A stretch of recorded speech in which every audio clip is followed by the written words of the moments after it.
E aí, galerinha, como vocês estão? Meu nome é Isabela, sou estudante do terceiro ano do curso de Licenciatura em Geografia da Universidade Estadual de Londrina, e hoje eu venho trazer uma temática muito importante e bem atual, que é a pandemia da Covid-19. Bom, como todos vocês devem saber, a geografia estuda o espaço geográfico.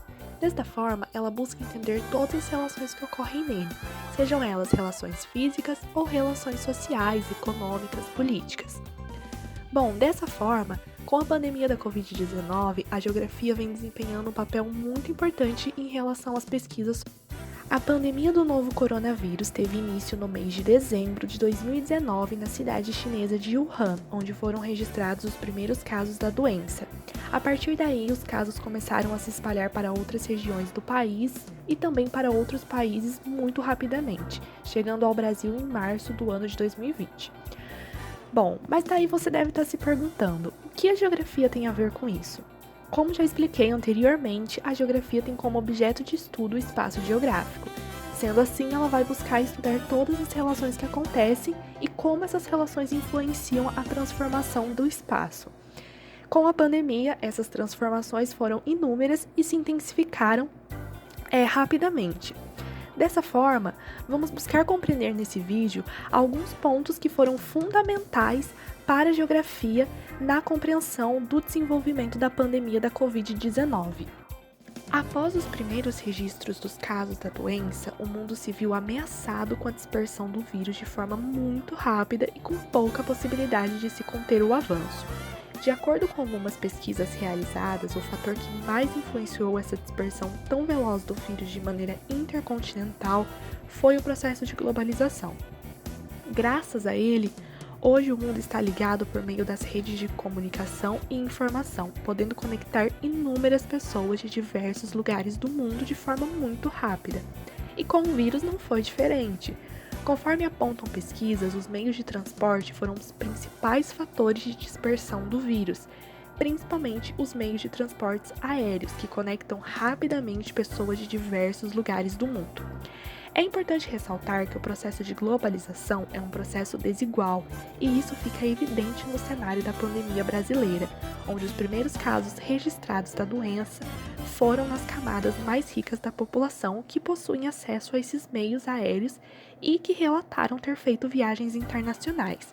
Como, por exemplo, o primeiro caso registrado no Brasil de Covid-19 foi de um homem recém-chegado de uma viagem na Itália, que teve os primeiros sintomas da doença.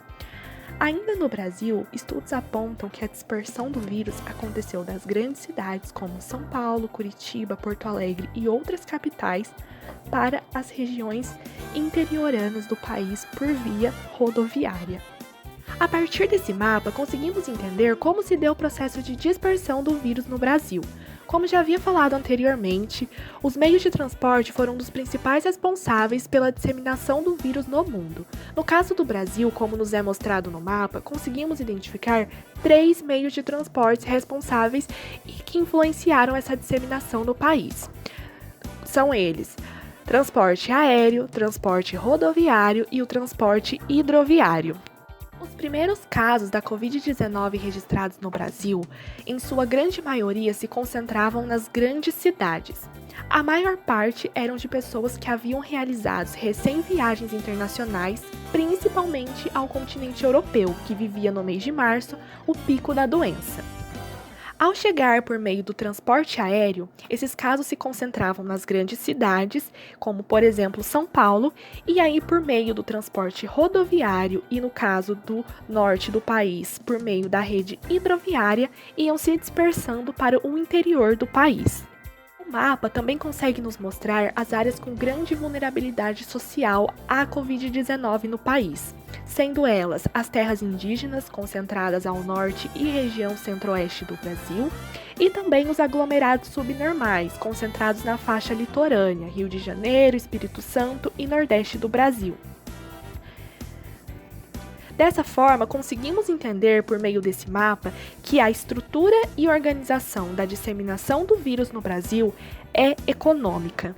A partir desse mapa, conseguimos entender várias informações referentes à pandemia da Covid-19, como, por exemplo, como está organizada em território brasileiro. Dessa forma, a cartografia se consolida como um dos importantes instrumentos de monitoramento da pandemia no mundo e, a partir desses dados concebidos por ela, conseguimos monitorar a quantidade de casos novos, quantidade de casos já recuperados e a quantidade de óbitos em escalas locais, estaduais, nacionais e mundiais. E é a partir do trabalho realizado pela cartografia que podemos auxiliar várias pesquisas de várias áreas do conhecimento, como, por exemplo, a área da saúde, assim como também conseguimos levar a informação à população e ao governo a tomar medidas para conter o avanço da pandemia no país ou nas cidades. A partir desses dados e de dados trazidos pelo SUS, Sistema Único de Saúde, relativos à pandemia da Covid-19 no Brasil, desde o seu início, no dia 29 de fevereiro de 2020, onde se registra o primeiro caso da doença, até o dia 16 de abril de 2021, onde se registram 13.832.455 casos acumulados, assim como também a taxa de óbitos, que começou no dia 12 de março de 2020 com o primeiro óbito no país, e até o dia 16 de abril de 2021, os óbitos chegavam a 368.749 óbitos. É a partir de dados como esses que conseguimos analisar a evolução que a pandemia vem tendo desde o seu início até os últimos dias, a sua intensidade e o porquê do seu avanço desenfreado no país. Analisando esses dados trazidos pelo Sistema Único de Saúde, o SUS, num contexto nacional, fica evidente que a pandemia da Covid-19 desencadeou uma grave crise sanitária, econômica e também política no governo, que foi intensificada ainda mais com a própria negligência e o próprio negacionismo do governo brasileiro. E para finalizar o vídeo, gostaria de ressaltar a importância da geografia como uma ciência social e política que tem um papel fundamental de buscar entender e questionar as relações que ocorrem no seu espaço geográfico a fim de compreender as modificações que ocorrem nele nas mais diversas escalas na nossa sociedade. Espero que por meio desse vídeo eu possa ter contribuído de alguma forma para o conhecimento de vocês. Espero que gostem, muito obrigado por terem assistido e continuem se cuidando, usem máscara, álcool em gel, façam distanciamento social e fiquem bem.